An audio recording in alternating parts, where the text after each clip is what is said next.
last previous class we have studied the sources, and one more thing I would like to thank you very much for those students who have written and sent it to our group. Very thankful to you students. Very good going on, keep it up. So I'll continue this sources chapter next session, that is the archaeological sources.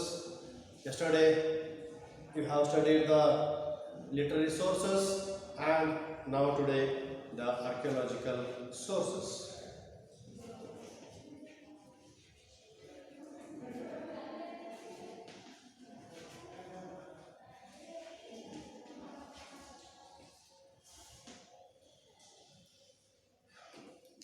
In archaeological sources, where you got the archaeological sources means the things they have kept under the ground, under the earth. We have the hidden things we can remove. We can get the hidden things by using the scientific method, not for by using the JCB and all this. That is a one method, scientific method. These valuable things we can carry out from the earth, that is by the excavation method. That is scientific method, it is called as excavation method. This process, the excavation, we can get to the Harappan civilization also. The Harappan civilizations can light on these processes, on these archaeological sources. We can get the Harappan civilization.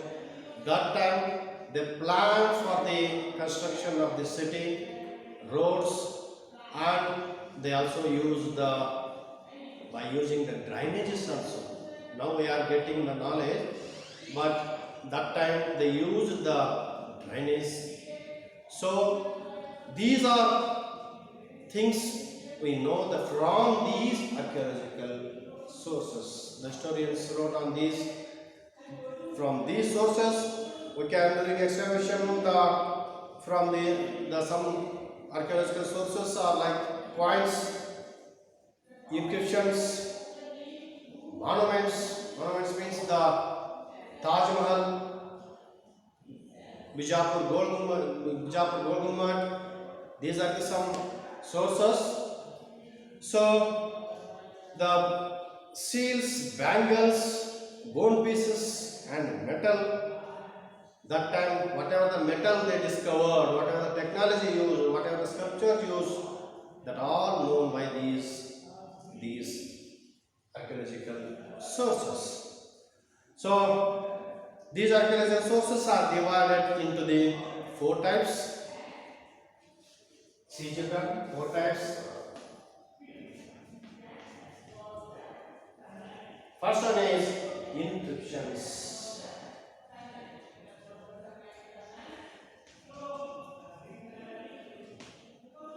First one is inscriptions. Second one is coins. You know the coins. You are using the 1 rupees, 2 rupees, 5 rupees, 10 rupees coins. And third one is monuments.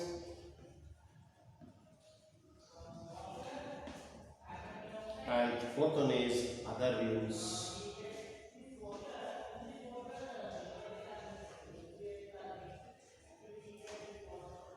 These are the different types of archaeological sources we got from the earth or any sources. Now let us start with the inscriptions. First of all, inscriptions. What is meant by inscriptions?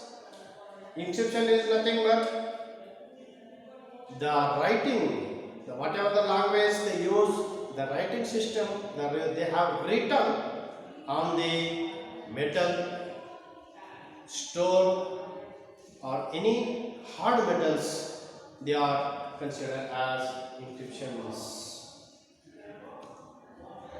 So the inscriptions are more reliable because they will not spoil so early.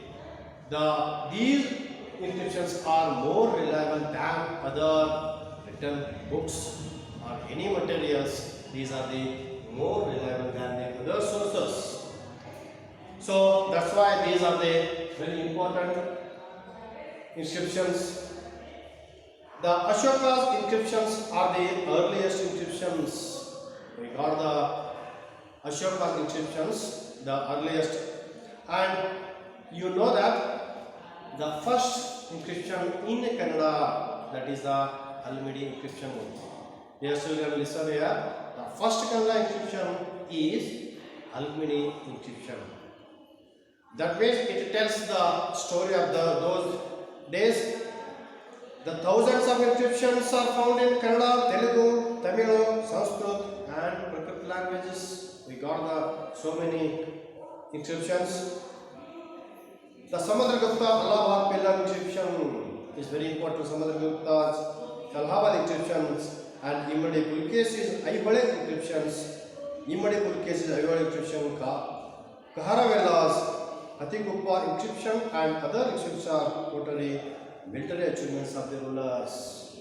Whenever the rulers achieved something, they wrote on these stones, rocks or metals, that are the inscriptions.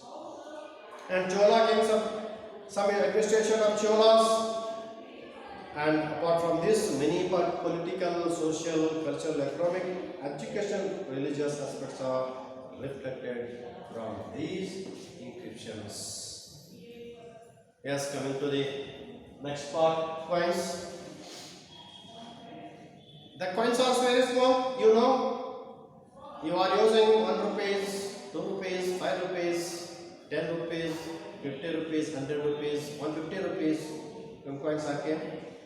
So, another time also they used the coins, but they are used some use the golden coins. Minted the golden coins. Some are used silver coins. Now we are using this metal coins. So coins are very small in size, but they are very helpful to the understanding the geographical extent of the rulers, the kingdoms who minted the coins. That means it tells that the religion, economic condition of that rulers and technology of that kingdom, whatever they use, it lights on that. See, Samudragupta minted important Samudragupta, the king Samudragupta.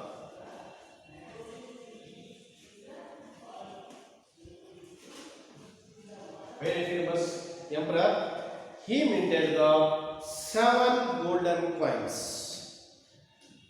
The different types of golden coins, there are the 7 different golden coins. And it is said that Samudragupta was a lover of music. It said that we can know that the Samudragupta was the lover of music. So he had conducted the Ashwamedha Yaga.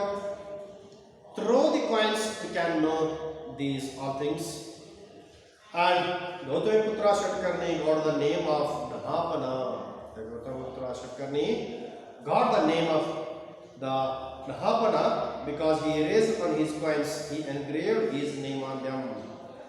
So, and one more thing very important, the business, that means the trade link between the Romans and the Bengaluru. How you know?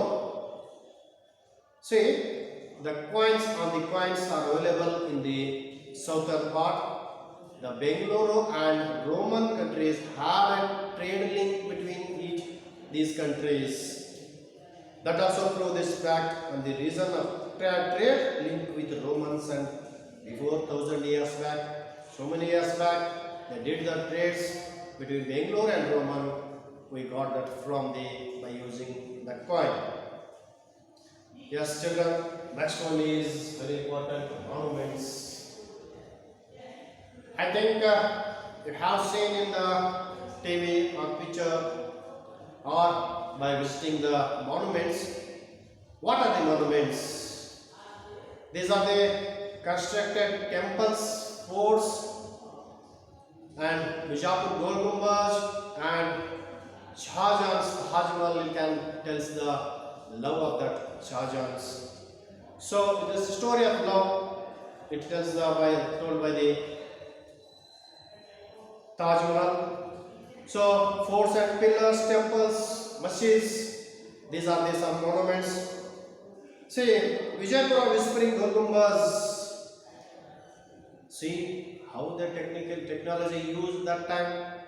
Terracotta, no cements, they used the terracotta, and the science and technology used whatever they used. Now we are getting the engineers and made by the sketch, but at that time also they used the engineers how they constructed. So, and one more, the Ellora and Ajanta. In the caves of Ellora and Ajanta in Maharashtra, we can get the very good paintings. Technically use the paintings. The temples of Aivale and Pattadakalu explain. Aivale and Pattadakalu. Temples use the evolution of Indian architecture. The architecture of India has become more evolution in that time. They have shown that in Aivale and Pattadakalu temples. And one more thing, the Nalanda University, Madras, Nalanda University in Madras, and Gawan in Bidar, it gives the importance given to the education system. The importance given to the education during those times also. The monuments, through monuments, we can get the contemporary religious aspects, technology, economic growth, scientific knowledge, and actively achieved that time. Through the monuments, we can get all these technologies, whatever they use, we can get the monuments. See, monuments means I can tell the Ramayana written by the who? Valmiki. Valmiki wrote the Ramayana. So we can get the monuments. I can explain the one monument that Rama traveled through the Karnataka. He met the Hanumanta in the Kishkinda. In near Hospet, you can see the big hills. The stone hills are there where the Vali, Sugriva and Hanumanta they lived that time. So Rama Lakshmana traveled on through this. Through this way, he moved to the Sri Lanka. By traveling, in Ramayana they have told. See, the Rama passed the one bridge. They constructed one bridge to the Sri Lanka. The India and Sri Lanka has some different gaps in there. So to cross the sea, the Rama and their peoples constructed the one bridge. That is the monument. You can see, now also you can see the monuments, the Rama bridge is there through the satellite picture. Through the satellite picture, we can observe the one bridge is there. These sources tells us a Ramayana that proves Rama went to the Sri Lanka. So these are the important sources. So through these sources we can get right the history. You can know the history of these Indian or other history. And come to the next last class. Other rules. Other ones means the bangles, terracotta, and other dead animals, birds and trees. These are the other rules. We can get what is the age of that dead animals, birds and trees. We can get from the skeleton or skull from the earth. Those we can examine. We can examine on that. We can prove that this skull, skeleton or dead animals materials are from those back 1000 years, 500 years. By the one method is there. How do you know that? That is the carbon 14 method. C14 method. That is one scientific method to get the age by applying carbon 14 procedure, dating procedure on the biological rules. Biological rules means the dead animal parts, birds and trees parts, wooden that have hidden in the earth. So found in those sites, one can arrive the accurate period of the rules. Period is the Buddha stupas came light during the excavations of Sarnathi in Yadgir district and Rajghat of Doddaballapura Talur. Buddha stupas we can get from these. And Tamil Nadu, large number of evidences we can get in Tamil Nadu. The evidences were found and thus speak the commercial contact between the South India and Romans. What the monuments told that? Same like this. These other rules also can tell the trade link between Rome and South India. What then? You can arise the question: what is the C14 method? Carbon 14 method. So let's explain the carbon 14 method means it is a scientific method. Every being have the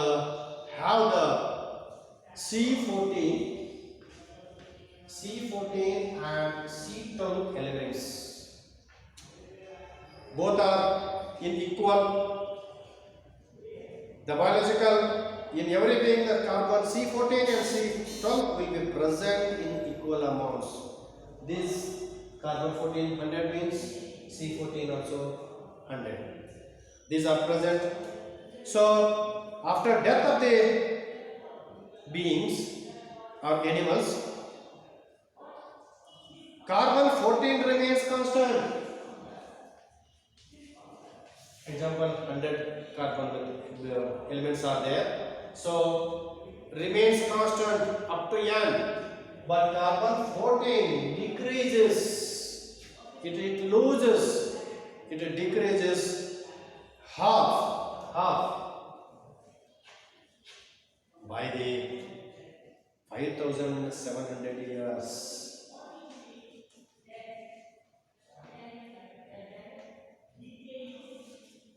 See, after 5700 years, the carbon 14 will lose half of that.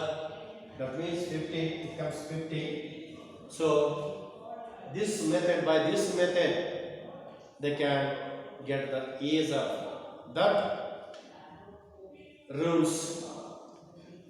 So, if one can estimate the levels of carbon 12 and 14, one can estimate the accurate age of fossils which are 10,000 years old can also be identified 10,000 years back.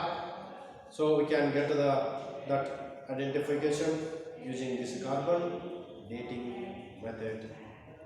So I will come to the conclusion this chapter.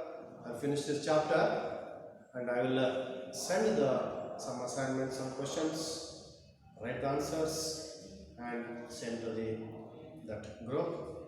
And very good going on. Please students keep it up, keep it very good, and thank you.